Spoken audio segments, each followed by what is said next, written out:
কখনো জ্যৈষ্ঠ দহনে যে বৃক্ষের ছায়ায় পেয়েছিলে প্রশ্রয়,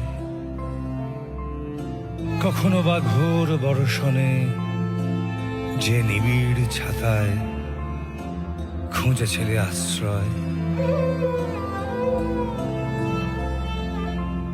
পর্ণমোচীর অমোঘ খেলায় সেই পাতারা আজ বুঝি ঝরে যায়।